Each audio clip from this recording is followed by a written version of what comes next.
The state's witness will also testify to Marquise Conway, the defendant, being present and involved in this conversation.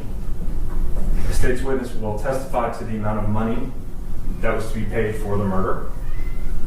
A state's witness will testify to the individuals responsible for the payment. That state's witness will also testify that Marquise Conway was one of the individuals responsible for a portion of that payment. A state's witness will also testify to the individual who would receive this payment.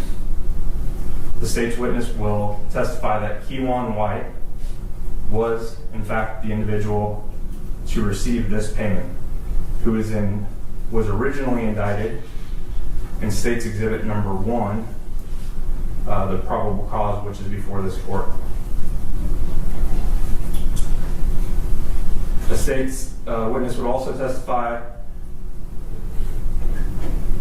that Kewan White, or to who shot and killed Melvin Noble. This witness would also testify to Kewan White being the individual who shot and killed Mr. Noble on November 11th of 2020. Again, this conversation took place in the days following Mr. Noble's murder. The state has also had an opportunity to review bank records of the defendant, Marquise Conway. These records would show that the defendant drew $40,000 in the days following the murder of Melvin Noble. And for the record, that was a cash withdrawal. These records would correspond to the exact amount which the state's witness would testify. The defendant had anywhere between $800 and $900, but more specifically, $870,000 between a checking account and a savings account with one particular bank. 370 of which was in a checking account, a little over 500,000 which was in a savings account. Well, that's published. Could I just address something the prosecutor in their proffer? Sure. So it's clear for the record that as he recited, the state's witness, his proffer is, that's just one witness.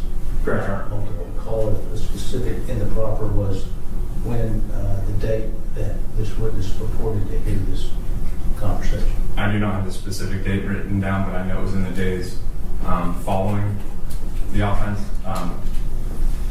We do have evidence of when this could have taken place based off of cell phone data of when the defendant was in another state and then when he came back to Texas.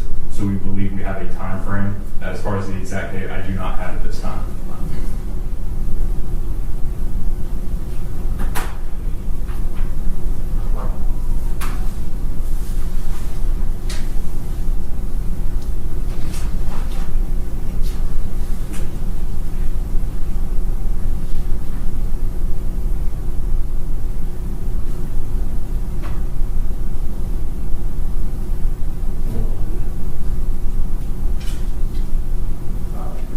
Defendant Kewan White was also indicted. You do have his murder probable cause affidavit from 2020.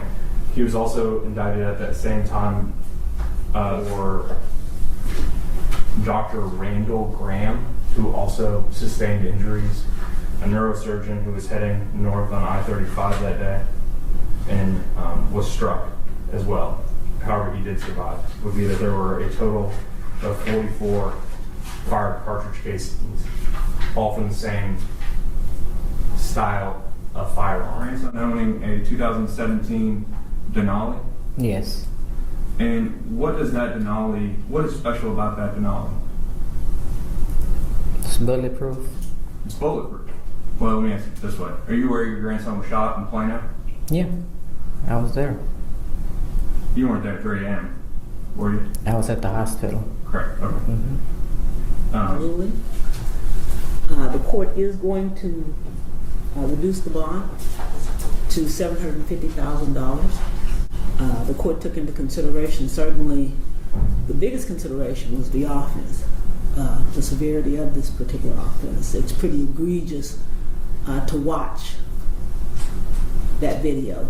But the court also took into consideration the evidence or lack of evidence that the state presented. That was a factor also. To put on file, he didn't seem to take that very seriously at all. And that causes me concern about whether or not he's taking seriously the allegations against him. Because basically, this affidavit seemed to be your way of saying, forget y'all. I don't want you to open your mouth. Yeah. Seemed to be your way of saying, I hope that you're taking this seriously.